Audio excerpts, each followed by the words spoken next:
द्विघात समीकरण में है वो होता है एक्स बराबर minus b plus minus root under b square minus 4ac और वाई होता है 2a। दूसरा इसी को हम लोग चेंज करके बना सकते हैं, दो वैल्यू होता है माइनस बी, पहला वैल्यू प्लस रखेंगे root under b square minus 4ac, y होता है 2a। एक बार लिखेंगे दूसरा वैल्यू जो एक्स का होगा minus b minus root under b square minus 4ac by 2a। अब देखो क्या है, चूंकि हम लोग जानते हैं कि बी स्क्वायर माइनस 4ac बराबर जो होता है, ये मान जो होता है डी का होता है ना। बी स्क्वायर माइनस 4ac जो होता है डी का मान होता है। डी को हम लोग कहते हैं विवेचक, क्या बोलते हैं, विवेचक या विविक्तर बोलते हैं। अब ध्यान से देखो, विवेचक या क्या बोलते हैं, विवेचक बोलते हैं। विवेचक को इंग्लिश में हम लोग कहते हैं डिटरमाइनर बोलते हैं। विवेचक को इंग्लिश में डिटरमाइनर इसलिए हम लोग डी से स्विच करते हैं। आप समझना कि जैसे अगर क्वाड्रेटिक इक्वेशन है यानी द्विघात समीकरण है, तो द्विघात समीकरण जैसे इसमें आया बी स्क्वायर माइनस 4ac, तो सबसे पहला टॉपिक आता है कि ए क्या है, बी क्या है और सी क्या है। तो सबसे पहले जाना है कि द्विघात जो समीकरण होता है इसका सामान्य रूप होता है। सामान्य रूप a x square plus B x plus C equal to क्या होता है, 0 होता है। जहाँ ए जो है वो क्या होता है, समझो, ए जो होता है एक्स स्क्वायर को गुणांक को ए कहते हैं, यानी एक्स स्क्वायर का जो कॉफिशिएंट होगा उसको हम लोग क्या कहेंगे, ए कहेंगे। एक्स के गुणांक को बी कहेंगे, यानी कि एक्स का जो कॉफिशिएंट होगा वो बी होगा, और जो अंत में जो होता है वो कांस्टेंट होता है, जिसको हम लोग किससे सूचित करते हैं, सी से सूचित करते हैं। तो ए का मतलब हुआ एक्स स्क्वायर के गुणांक, एक्स स्क्वायर के गुणांक, यानी एक्स स्क्वायर का कॉफिशिएंट को क्या कहते हैं, ए कहते हैं। दूसरा होता है बी, जो एक्स के गुणांक होता है, यानी एक्स का कॉफिशिएंट होता है। और सी जो होता है अचर पद होता है, अचर पद जिसको हम लोग क्या कहते हैं, कांस्टेंट बोलते हैं। अचर मान जैसे 5 6 7 8 ये सभी क्या है, स्मॉल ए बी सी, ये सभी क्या है, जैसे जो भी मतलब एक्स वाई जेड ये सब छोड़ के जितना सारी वस्तुएं दिखाई दे रहा है वो सभी कांस्टेंट ही माना जाता है। जैसे कॉपी किताब फैन पेन ये सभी कांस्टेंट। तो सबसे पहले द्विघात समीकरण का सूत्र क्या होता है, तो सबसे पहला बताएं, एक्स बराबर minus b plus minus root under b square minus 4ac by 2a। ये फॉर्मूला प्रूव भी किए, यानी श्रीधराचार्य मैथमेटिशियन था जो ये फॉर्मूला को क्या किया, प्रूव किया। इसमें से जानना पड़ेगा कि माइनस बी क्या होता है, कि ए क्या होता है, बी क्या होता है, सी होता है। तो सेम इसी का रूल है कि ए जो होता है एक्स स्क्वायर का गुणांक होता है, बी एक्स का गुणांक होता है, सी जो होता है अचर पद होता है यानी कांस्टेंट होता है। प्लस माइनस का मतलब होता है दो वैल्यू, प्लस माइनस का मतलब कितना वैल्यू होता है, दो वैल्यू। फर्स्ट जो होता है एक्स का मान, जैसे एक बार प्लस रखेंगे ये हो गया फर्स्ट वैल्यू हो गया। सेकेंड वैल्यू होता है कि अगला वैल्यू माइनस रख देंगे तो ये सेकेंड वैल्यू हो जाएगा। अब देखो ध्यान से कि अगला जो इसका पॉइंट है वो क्या करना है। तो अगला जो पॉइंट है अभी बताएं, बी स्क्वायर माइनस 4ac को क्या कहते हैं, डी कहते हैं। डी को हम लोग डिटरमाइनर यानी कि विवेचक कहते हैं, इसका दूसरा नाम होता है विवेचक या विविक्तर। अब जैसे अगर मान लेते हैं कि यहाँ पे क्या है minus b plus minus root under b square minus 4ac, तो इसका जगह पे शॉर्ट यूज कर सकते हैं, minus b plus minus root under D, और बाई में क्या लिखेंगे 2a। इसी का देखो सेकेंड नंबर क्या होगा, प्लस माइनस, तो एक प्लस वाला लेके चलेंगे तो सिर्फ क्या होगा डी होगा, बाई में लिखेंगे 2a। सेकेंड नंबर में माइनस लेके चलेंगे, माइनस डी बाई क्या होगा 2a होगा। अब देखो बी स्क्वायर माइनस 4ac को डी कहते हैं, डी को हिंदी में विवेचक या विविक्तर कहते हैं। अब बी स्क्वायर माइनस 4ac यानी कि 3 पॉइंट आया कि ए क्या है, बी क्या है, सी क्या है। तो ये क्या होता है एक्स स्क्वायर के गुणांक होता है, बी एक्स का गुणांक, सी जो होता है अचर पद होता है। अब ये बात हो गया। तो सबसे पहले ये आता कहाँ है, ए बी सी कहाँ से आता है, तो ये कहाँ से आता है, द्विघात समीकरण से आता है, और द्विघात बहुपद से भी आता है, क्वाड्रेटिक इक्वेशन से आता है, और पॉलिनोमियल से भी आता है। तो सबसे पहले जानना है कि ये जो होता है मेथड दोनों का सेम ही है, खाली थोड़ा थोड़ा क्या डिफरेंट है। इक्वल टू हो गया तो समीकरण हो गया, अगर इक्वल टू नहीं रहता तो ये बहुपद कहलाता, पॉलिनोमियल्स कहलाता। तो A x square plus B x plus C equal to क्या हो गया 0 हो गया। तो इसमें एक्स स्क्वायर का जो गुणांक है वो ये होगा। जैसे एक फर्स्ट में एग्जाम्पल हम बताते हैं, जैसे 5x square plus 6x plus 3 equal to क्या है 0। अब इसमें से पूछेंगे कि ए का मान क्या है, तो एक्स स्क्वायर के गुणांक को ए कहते हैं, एक्स के गुणांक को बी कहते हैं, और कांस्टेंट पद क्या हो गया सी हो गया। यानी यहाँ से बोल सकते हैं कि ए का जो मान होगा वो 5 होगा, ए का मान जो होगा वो 5 होगा, बी का जो मान होगा वो 6 होगा, और जो कांस्टेंट होगा यानी सी का जो मान होगा वो कितना होगा 3 होगा, है ना। तो ये भी ध्यान में रखना है कि आगे जो टर्म है जो इक्वल टू के बाद है यानी RHS में जो वैल्यू है वो जीरो होना चाहिए। अगर जीरो नहीं है तो कांस्टेंट हो सकता है, मान चेंज भी हो सकता है, या तो कह सकते हैं कि एक्स का भी मान चेंज हो सकता है, एक्स स्क्वायर का भी मान चेंज हो सकता है अगर जीरो नहीं रहेगा तब। थोड़ा समझना पड़ेगा ये। अब जैसे देखो इससे एक पीछे वाला टॉपिक आता है ना, कि अगर मान लिया जाए कि डी जो है ये किस किस बात पे फॉलो करता है। फर्स्ट नंबर तो डी जो होता है एक होता है डी ग्रेटर दैन जीरो, यानी डी ग्रेटर दैन जीरो का मतलब होता है कि डी का मान जीरो से बड़ा, जैसे 1 2 3 4 5 ये पॉजिटिव वैल्यू होगा। एक होता है डी लेस दैन जीरो, इसका मतलब होता है जीरो से कम, -1 -2 -3। एक होता है डी इक्वल टू जीरो, या इसको कह सकते हैं दूसरा रूप से D greater than equal to zero, ये भी बोल सकते हैं। इसका मतलब क्या होता है, जिधर मुँह खुला वो बड़ा, तो डी तरफ बड़ा इसका मतलब जीरो से बड़ा, डी तरफ छोटा इसका मतलब जीरो से छोटा डी का मान, और डी इक्वल टू जीरो इसका मतलब डी का मान जीरो के बराबर है ना। तो सबसे पहले जानेंगे कि डी ग्रेटर दैन अगर जीरो रहता है इसको कहते हैं डी का मान जीरो से बड़ा। तो जब जीरो से बड़ा होता है तो इसमें डी का मान क्या होगा, और डी के मान के लिए हम लोग क्या करते हैं कि डी का मान के लिए सबसे पहले ये जो है हम लोग द्विघात बहुपद की बात करेंगे। हम लोग चैप्टर वाइज चैप्टर की बात नहीं कर रहे हैं, हम लोग ऑब्जेक्टिव की बात करें, तो ऑब्जेक्टिव जहाँ जहाँ से आएगा आगे पीछे करके हम बताते चलेंगे, ठीक है। तो द्विघात बहुपद है ना, इसमें डी ग्रेटर दैन अगर जीरो आता है तो इसका मूल पूछता है कि द्विघात बहुपद का मूल क्या होगा। द्विघात बहुपद का क्या मूल क्या होगा। मूल को हम लोग कहते हैं, जैसे अगर मान लेते हैं कि जो x का जो मान निकलता है वो मूल ही निकलता है। जैसे द्विघात समीकरण में मूल जो होता है वो कहलाता है शून्यांक, मूल भी बोल सकते हैं। इसमें भी होता है अल्फा बीटा को मूल कहते हैं। जैसे द्विघात समीकरण का दो मूल होता है, द्विघात बहुपद का भी दो मूल होता है। तो मूल और शून्यांक में बस थोड़ा डिफरेंट है कि शून्यांक जो होता है द्विघात समीकरण में बोल सकते हैं, और बहुपद जो होता है द्विघात, और मूल जो होगा द्विघात बहुपद में बोलेंगे। द्विघात बहुपद हो या द्विघात समीकरण हो, दोनों का क्या होता है, जैसे द्विघात समीकरण है तो इसका दो क्या होगा, शून्यांक होगा, दो शून्यांक होगा। शून्यांक को हम लोग अल्फा और बीटा मानते हैं, यानी द्विघात समीकरण तो दो शून्यक, त्रिघात समीकरण तो तीन शून्यक, अल्फा बीटा गामा होता है। इसी तरह से जितना उसका समीकरण है उसका उतना क्या होता है, शून्यांक होता है। एक होता है मूल, तो द्विघात समीकरण का जो होता है मूल दो होता है, अल्फा और क्या माना जाता है, बीटा। अल्फा और क्या मानते हैं हम लोग, बीटा मानते हैं। अब समझो इसके बारे में भी बहुत अच्छा से बताएंगे। पहले समझो कि डी अगर मान लेते हैं कि क्या हो गया, जीरो से बड़ा हो गया, तो इसका मूल क्या होगा। तो इसका जो मूल होता है, इसका मूल वास्तविक होता है। क्या होता है, वास्तविक और भिन्न होता है। भिन्न को हम लोग कहते हैं असमान, नहीं कहते, दोनों में डिफरेंट, भिन्न। तो अगर डी का मान जीरो से अगर बड़ा हो गया तो मूल क्या होगा, वास्तविक और भिन्न होगा। भिन्न का मतलब असमान, अलग अलग। एक होता है D less than equal to zero. D less than equal to zero का मतलब होता है कि डी का मान जीरो से छोटा है तो मूल वास्तविक नहीं होगा, अवास्तविक होगा, जिसको कहते हैं काल्पनिक। क्या कहते हैं, तो अगर डी का मान जीरो से अगर क्या आ गया, छोटा आ गया, तो मूल काल्पनिक होगा।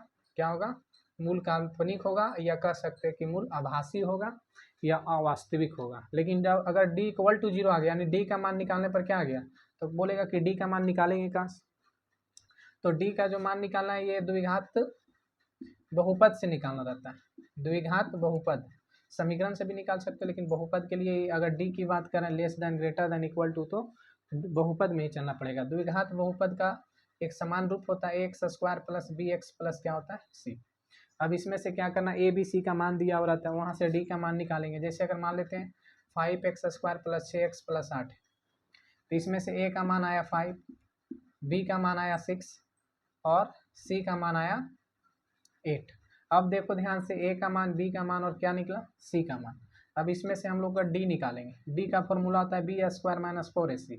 अब बी की वैल्यू क्या है, तो बी की वैल्यू 6, 6 का स्क्वायर 36 माइनस 4ac, ए की वैल्यू आया 5 और सी की वैल्यू आया, तो देख रहे हैं 8 बचे हो गया 40, और 40 में अगर 4 से गुना करेंगे तो -116 और 36। देख रहे हैं कि ये जो डी का जो मान आएगा वो क्या आएगा, निगेटिव आएगा। और जब निगेटिव आएगा तो इसका मतलब डी का मान छोटा आएगा, डी का मान जीरो से छोटा आएगा। जब जीरो से छोटा होगा तो कहेगा इसका मूल कैसा होगा, तो इसका मूल क्या होगा, काल्पनिक होगा, अवास्तविक होगा या आभासी होगा। लेकिन अगर कभी डी के मान निकालने पर जीरो आ जाए तो उसका मूल जो होगा समान होगा, या कह सकते हैं वास्तविक और क्या होता है, समान होता है, यानी समान को हम लोग बराबर भी कह सकते हैं कि बराबर होगा।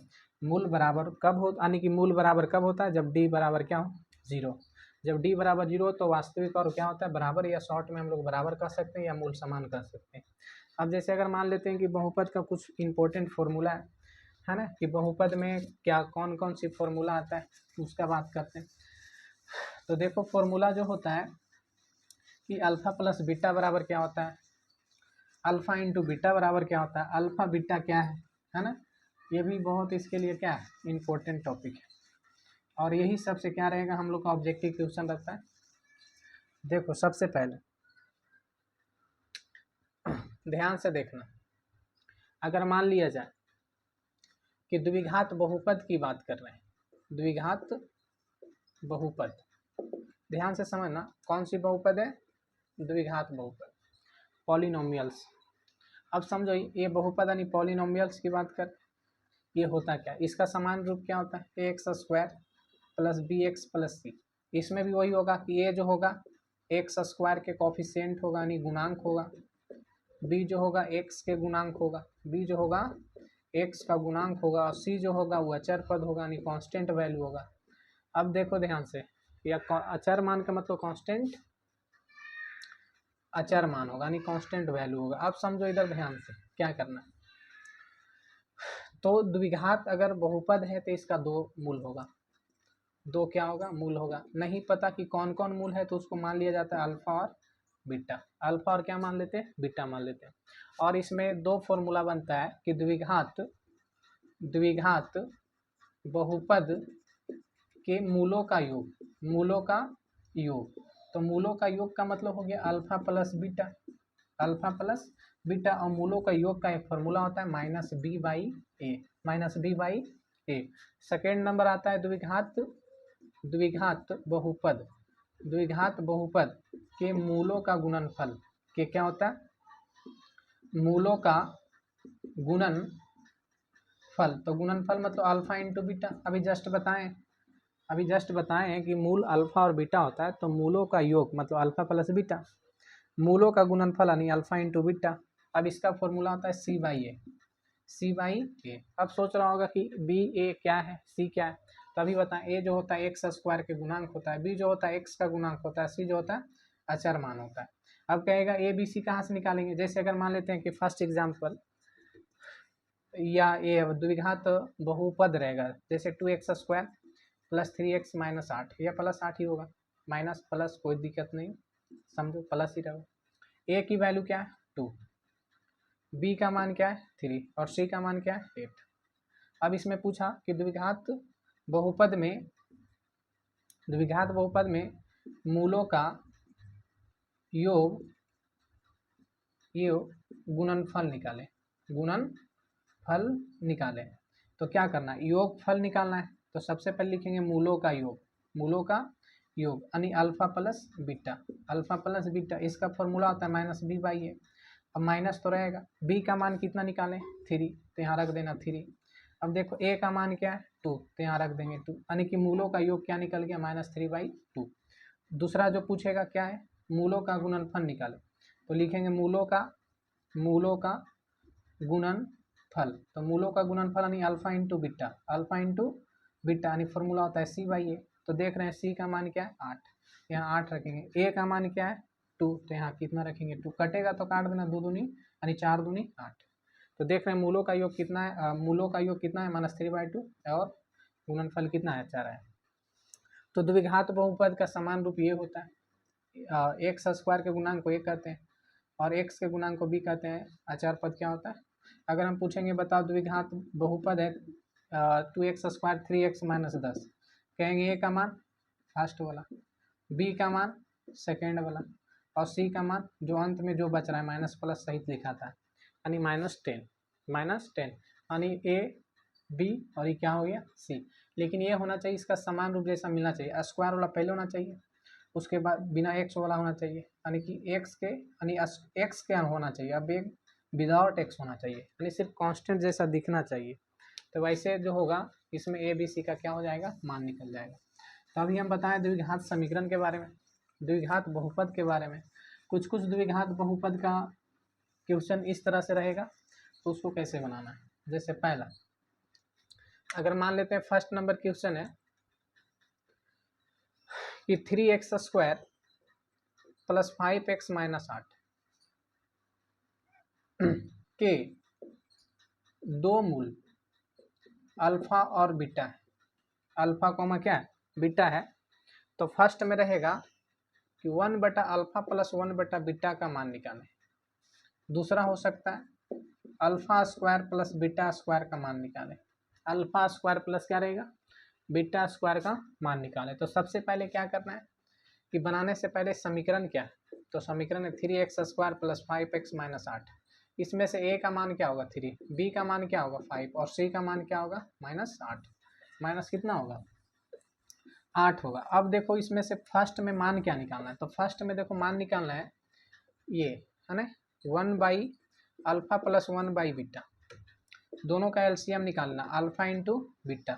ऑब्जेक्टिव के लिए सबसे महत्वपूर्ण क्वेश्चन है ये सभी। अल्फा इंटू बीटा, अल्फा से अल्फा कट गया क्या बचा बीटा, प्लस बीटा से बीटा कट गया क्या बचा अल्फा। समझो, अल्फा से अल्फा कटा तो बीटा बचा, बीटा में 1 से गुना करेंगे तो बीटा ही आएगा, प्लस है तो प्लस, बीटा से बीटा कटेगा तो क्या बचेगा अल्फा, अल्फा में 1 से गुना करेंगे तो अल्फा। अच्छा, इसको इस तरह से भी तो लिख सकते हैं। क्या लिखेंगे समझो कि बीटा प्लस अल्फा को लिख सकते हैं alpha plus beta by alpha into beta. अब सोच रहा होगा ऐसे कैसे, जैसे 4 + 3 है तो 3 + 4 लिखेंगे, दोनों का मान तो सेम ही निकलेगा 7। सेम वही रूल से अब यहाँ क्या किए हैं अप्लाई किए हैं। अब देखो अल्फा प्लस बीटा का फॉर्मूला बताएं। अल्फा प्लस बीटा का मतलब होता है मूलों का योग, मूलों का योग, प्लस का मतलब योग, तो योग का मतलब यही हो गया अल्फा प्लस बीटा। इसका फॉर्मूला बताए थे -b/a, -b/, तो इसका फॉर्मूला लगा देंगे -b/a बाई, इसका वैल्यू आया -b/a और अल्फा इंटू बीटा यानी गुणनफल क्या होता है c/a। a से कैंसिल हो गया, -b/ क्या बचा c, -b/c बचा। या डायरेक्ट अगर इस तरह से क्वेश्चन रहेगा तो डायरेक्ट फॉर्मूला लगा सकता है -b/c, बनाते बनाते याद हो जाएगा। तो इसमें से देखो माइनस है तो माइनस, b की वैल्यू क्या है 5 तो 5 रख दो। अब c का मान क्या है, तो c का मान -8 रख दो, माइनस माइनस प्लस यानी 5/8। तो फर्स्ट का वैल्यू निकल गया 5/8, जो कि सबसे महत्वपूर्ण क्वेश्चन है। अगर बनाता होगा तो ये पता भी होगा, खाली वीडियो को आराम से क्या करना है समझ के क्या करना देखते रहना है। अगर मान लेते हैं कि अगर लिखना रहेगा है ना, तो इसको वीडियो को क्या करना स्टॉप करके लिख लेना, जो तुमको थोड़ा सा अलग जैसा दिखेगा। सेकेंड नंबर क्या था α² + β², α² + β² का मान निकालना। अब ये मान निकालने के लिए कुछ फॉर्मूला याद रखना। क्या याद रखना फॉर्मूला, ध्यान से देखो, समीकरण यही है लेकिन दोनों का मान निकालना है। समझो इधर क्या करना है, समीकरण यही था, सेकेंड नंबर का मान निकालना, a का वैल्यू 3 और b का मान 5 और c का मान -8। दूसरा नंबर का मान निकालना था α² + β²। अब थोड़ा सा फॉर्मूला पे चलते हैं, जो यहाँ बताने वाले थे हम यहाँ बता रहे हैं। फॉर्मूला फर्स्ट नंबर में याद रखना है कि a² + b² का फॉर्मूला पता होगा, क्या होता है a + b का होल स्क्वायर -2ab, +2ab होता है, +2ab, प्लस का वैल्यू प्लस में। सेकेंड नंबर a² - b² का होता है a + b, लेकिन थोड़ा समझना यहाँ थोड़ा सा प्रॉब्लम है, ठीक है। क्या प्रॉब्लम कि a² + b² का फॉर्मूला पूछ रहा है, तो a² + b² का फॉर्मूला होगा a + b का whole square -2ab। Second number a² - b² हो तो इसका होता है a + b × a - b, है ना। ये तो नहीं आएगा लेकिन फिर भी लिख देते हैं a + b × a - b। Third number होता है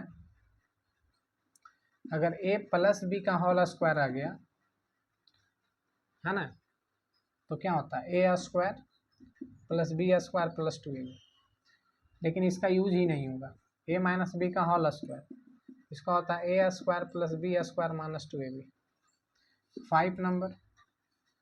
5 नंबर जो है क्यू में चलते हैं, AQ + BQ, तो AQ + BQ का फॉर्मूला होता है ए plus B into A square minus A B plus B square. इसका एक फॉर्मूला और भी होता है, उस फॉर्मूला पे भी चल सकते हैं। क्या होता है? ए प्लस बी का whole cube minus 3a square b minus 3ab square. इसका एक फार्मूला और होता है, ए प्लस बी का whole cube minus 3ab common ले लो तो बचेगा ए प्लस बी। तो इसका 3 फार्मूला, तो 3 को अगला का भी होगा, A Q minus B Q, A Q minus B Q. देखो ध्यान से, A Q minus B Q का फॉर्मूला होता है A minus B into A square plus A B और प्लस बी स्क्वायर। इसमें भी देखो 3 फार्मूला होता है, ए माइनस बी का होल क्यूब और देखो माइनस 3a स्क्वायर बी, तो ये हो जाएगा प्लस 3a स्क्वायर बी, और ये होगा minus 3ab square minus 3ab square. अब इसमें देखो तीसरा फार्मूला बनेगा ए माइनस बी का होल क्यूब और प्लस 3ab कॉमन लो तो ये बचेगा ए माइनस बी। तो देख रहे हैं कि ए क्यू प्लस बी क्यू का 3 फार्मूला, फर्स्ट सेकेंड और थर्ड। इसमें भी 3 फार्मूला, फर्स्ट सेकेंड और थर्ड। अब जैसे क्वाड्रेटिक इक्वेशन में अप्लाई कौन करना है, द्विघात बहुपद में अप्लाई कौन करना है, तो अप्लाई करने के लिए सबसे थर्ड फार्मूला अप्लाई करना है। कौन? थर्ड नंबर जो है अप्लाई करना है। इसमें भी कौन नंबर अप्लाई करना है? Third number. कितना नंबर? लेकिन थर्ड नंबर से भी नहीं बनेगा, तो इसके लिए फिर अलग मेथड अपनाना पड़ेगा, alpha Q minus beta Q के अनुसार से। सबसे पहले जिस पे बता रहे थे हम उस पे चलते हैं। तो बताओ, alpha square plus beta square का मान पूछ रहा था, तो ये फर्स्ट नंबर फॉर्मूला आया। इसका क्या होता है? तो अल्फा प्लस बीटा का होल स्क्वायर माइनस होगा 2 alpha into beta. Alpha plus beta का वैल्यू होता है माइनस बी बाई ए का होल स्क्वायर, और 2 इंटू अल्फा इंटू बीटा का होता है C by A. C by क्या होता है? ए होता है। अब ध्यान से देखो, माइनस है तो लिखेंगे माइनस, बी की वैल्यू क्या है? 5, तो यहाँ 5 लिखेंगे। ए का मान क्या है? 3, तो 3 का होल स्क्वायर माइनस 2 गुने सी बाई ए। सी की वैल्यू कितना है? -8, और ए की वैल्यू क्या है? 3। अब सॉल्व कर देंगे, पावर सम संख्या हो तो माइनस क्या होता है? प्लस होता है। 5 का स्क्वायर 25 और 3 का स्क्वायर 9, माइनस माइनस क्या होगा? प्लस। 8 दूनी कितना होगा? 16/3। दोनों का एलसीएम ले लेते हैं, दोनों का क्या निकालेंगे? एलसीएम निकालेंगे। ध्यान से समझना, कोई दिक्कत नहीं होगा, बहुत हल्का क्वेश्चन है। अब तो सॉल्व करना है। दोनों का एलसीएम 9 होगा, दोनों का एलसीएम क्या होगा? 9 होगा। अब देखो दोनों का एलसीएम 9 निकालेंगे तो ये होगा 25 और प्लस 3 से भागा देंगे तो 3 तिया 9, तो 16 तिया कितना होता है? 48। दोनों को जोड़ देंगे, 8 5 13 के 3, 4 2 6 और 1 7, यानी 73 बाई क्या होगा? 9 होगा। किसका वैल्यू होगा? तो ये जो होगा alpha square plus beta square का क्या निकल जाएगा? मान निकल जाएगा। अब देखो अगला क्वेश्चन, कि अगर इस तरह से रह गया तो इसको इस तरह से हम लोग मान निकाल सकते हैं। एक और इसका हम बहुपद का क्वेश्चन इस तरह से देते हैं, जैसे सेकेंड नंबर रहेगा। सेकेंड नंबर क्या रहेगा? कि अगर मान लेते हैं कि A x square minus B X और प्लस सी है, ठीक है, और इसमें पूछा जाए A x square minus B x plus C के दो मूल अल्फा कॉमा क्या है? बीटा है।